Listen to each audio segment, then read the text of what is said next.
Hi guys, I do hope you're well. A very big welcome to the Yearning Soul Christian Lifestyle channel. My name is Grace. I used to be Isangoma until I had an encounter with Christ, which led me to coming out, being delivered, being set free, traveling to Israel, learning the Word of God. And I've been born again for 9 years, and so the Lord has been using me with my own limitations, to build His body, to build my beloved brothers and sisters in the faith. And the purpose for this channel, it's actually to build people, build families through the Christian faith, and we are doing exactly that, my beloved siblings. We also are the channel's actually an extension of our life coaching ministry. We are a faith-based training and mentorship organization. We run different courses and mentorship programs, so we're not going to talk about that today.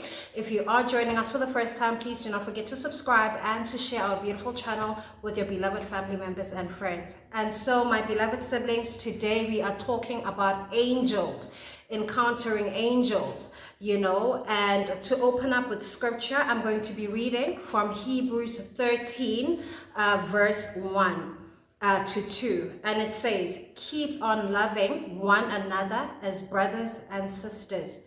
Do not forget to show hospitality to strangers, for by so doing, some people have shown hospitality to angels without knowing it."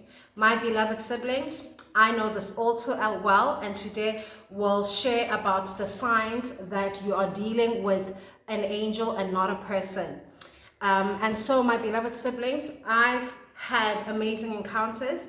Not a lot, but I've had encountered angels, and sometimes encountering angels, they come in different forms. There are times, there was a very beautiful moment where I was in Swaziland, and in the Archangel, I believe it's the Archangel Michael was there. And I will share my story about why the Archangel Michael was there and his authority and reverence. It's a beautiful story, but I will share that later, on another video. But the whole point about this is that angels can take on different forms. Sometimes you will be aware that you're encountering an angel, and other times you will not be aware that you're encountering an angel. You might think you are dealing with a person, and this is what we will speak about today. And so what I love about Hebrews 13, it says specifically that we have to show love to one another, hospitality to one another, because we never truly know when we're encountering an angel.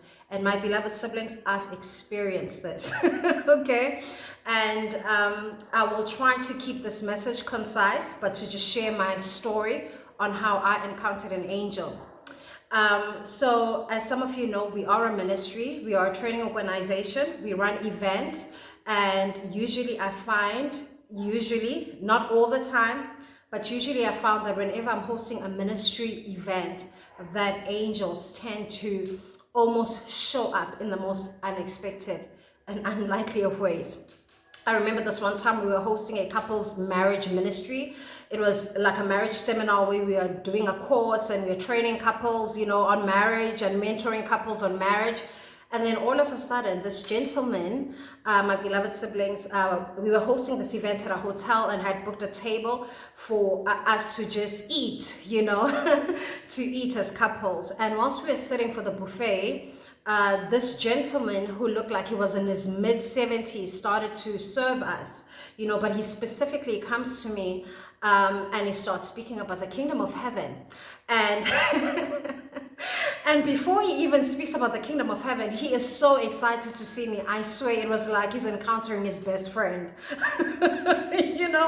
So I'm just amazed at the love that this gentleman is oozing, and he speaks to me as if he's known me his entire life, and he starts speaking about the kingdom of heaven. And mind you, my beloved siblings, there wasn't a natural progression to our communication. You know, it was literally like he says hi and he begins speaking about the kingdom of heaven and the beauty of heaven and how, and he just starts speaking. And I'm just so mesmerized, and I'm really enjoying this conversation because I love such conversations, you know, because I believe that in each and every heart of the believer, we all have a longing to unite with our Father. So I'm just so amazed at how this person has had, you know, how he knows so much about the kingdom of heaven and is speaking about it like with a sense of longing. So we're just talking and we're talking and we're talking. And then my beloved siblings, he keeps coming to me and asks me, what do I need? What do I want? And mind you, it was a buffet, so we could serve ourselves. But this person was so adamant in serving me, and he was just so excited to see me, and just, what do I want? What would I like to drink? I mean, yes, I'm used to good waitresses. This was otherworldly, you know, this was a kindness and a love that is beyond normal human comprehension, that surpasses human understanding. And I'm just seeing him literally wanting to serve me. And I'm like, and you know, I felt so bad, like, no, I've got this, but I'm seeing just how excited he is to serve me. So I'm like, okay, let me just sit here and just let him speak, you know. Maybe he, you know, maybe he's a little bit lonely and he just wants to talk to me. And you know what, I naturally assumed that he's talking to me specifically because the booking was under my, you know, because I was the person who had made the booking under the ministry, you know. And so I thought that because I was the host that he was really speaking to me like that. But then I realized that was not the case. And this is pretty common when you're encountering an angel. It's almost like a part of you is not able, you're not in your logical mind. You're missing some cues that I'm not dealing with a normal person here, you know. And so, you know, and he's so excited to serve me. And my beloved siblings, another thing is that I usually go to this particular hotel to eat there frequently or dine there frequently, and I'd never seen this person. And I thought, you know, maybe it's a new staff member that they have here, and I'm still not even able to comprehend why would they hire a mid-75-year-old, you know, I'm still not in my head, right? So I'm just amazed at this conversation, and we're just speaking, and I just want to talk to him more and more. And then all of a sudden, I could not locate him. Even when I wanted to pay the bill, he was just nowhere to be found. And I was like, okay, there was a gentleman that was serving us, you know, and some people who are close to me thought that I had known this person for such a long time because I usually dine there frequently, so they assumed that, oh, he must know me because of that, you know. I'm like, and I was seeing this person for the very first time. And my beloved siblings, I found myself literally just you know, just mesmerized. And you know, and then I spoke to one of the people who to one of the people that had taken our bookings, you know, to just thank them for the good service and about this person. They didn't know this person. Okay, and I never really truly got his name, but as I was describing him, no one knew anything about him, you know. And I was like, okay, that's a bit bizarre, that's a bit strange. And then I realized, oh my goodness, I encountered an angel, you know. I never saw him again, you know. I still dined at that place hoping he would show up, never saw him again. And so my beloved siblings, I actually feel like crying as I'm saying this. I don't know why I'm getting in my feels. Oh my goodness, I'm not going to break down and cry in a video. And so my beloved siblings, this tends to happen when we're hosting a ministry event. Another time we're hosting a couples event at a different hotel this time. And then all of a sudden, out of the blue, this homeless beggar walks in, doesn't come to me, but goes to somebody else because we were serving at the buffet station. The person says, you know, they're really hungry. They're looking for food. Can we give him some food? You know, speaks to her. And then the person comes to me because I'm the host and says, hey, there's a person who's very hungry here. The homeless beggar is saying that he would love to get some food, you know. And I said, no, of course, by all means, dish up for him, you know, dish up for him. And, you know, because as some of you know, my beloved siblings, we do a lot of the ministry of feeding the poor. So I'm used to the fact that I attract a lot of God tends to bring a lot of the homeless people around me, you know, to ask me for things because it's my ministry, right? And so as he was sitting, he was dining, and he had bags around him. But then afterwards, I realized, wait a minute, okay, how did he get past security? Because at every, like, there's literally a boom gate where people don't even get past that hotel. And I realized afterwards, oh, that was an angel. Oh, yes, they tend to come whenever we're doing things of ministry. And there were other times where I encountered an angel where I had been praying to the Lord, asking for answer for something.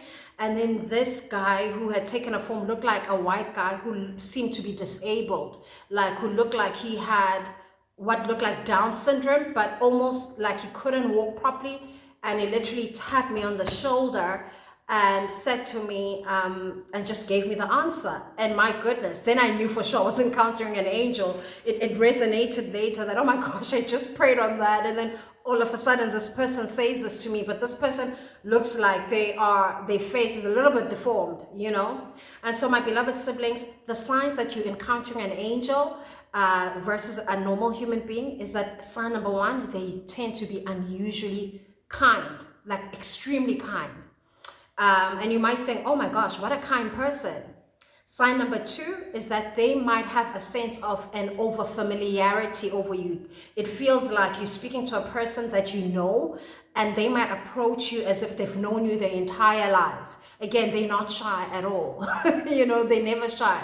Sign number three, they usually take on the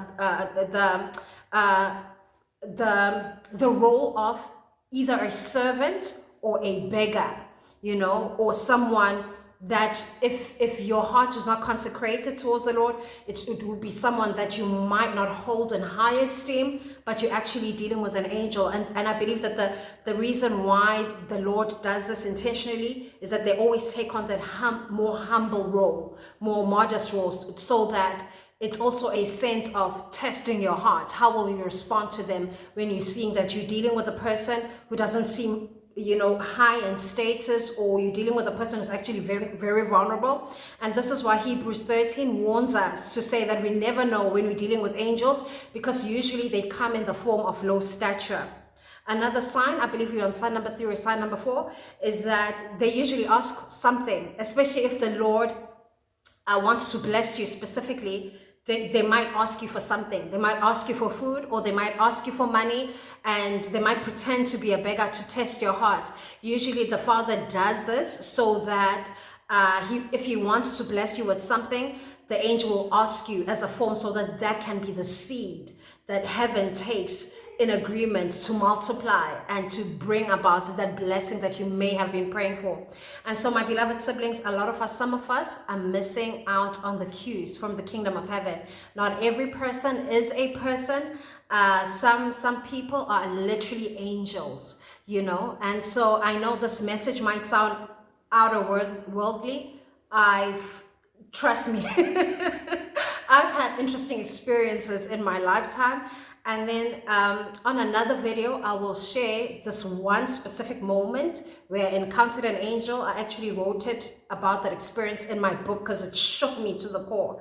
You know, I wrote about it, and one day I will get to share that experience. But I just wanted to ensure that we understand that whilst we're living in this world here, a lot of things are happening that are kind of like otherworldly, that sometimes the Lord might even send you angels, you know, in human form to do some truly, truly great exploits for you and for us. And if we truly, truly have learned to love like Christ, and if we've consecrated our hearts, we'll find that it won't matter whether someone is of high esteem or low esteem. We will treat humans like God's creation, you know, made in the image and likeness of Jesus Christ. So I wanted to just encourage you, my beloved siblings, to say that spread that love, show that love. If someone needs something of you, if someone is asking you for money, maybe just in case you're dealing with a drug addict, maybe instead of not giving them money, maybe rather just buy them food, a meal,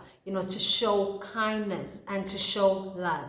That being said, my beloved siblings, it's been an awesome pleasure to speak to you about this.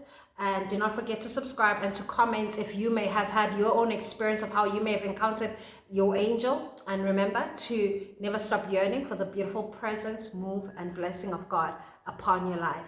Have a blessed day ahead. Cheers.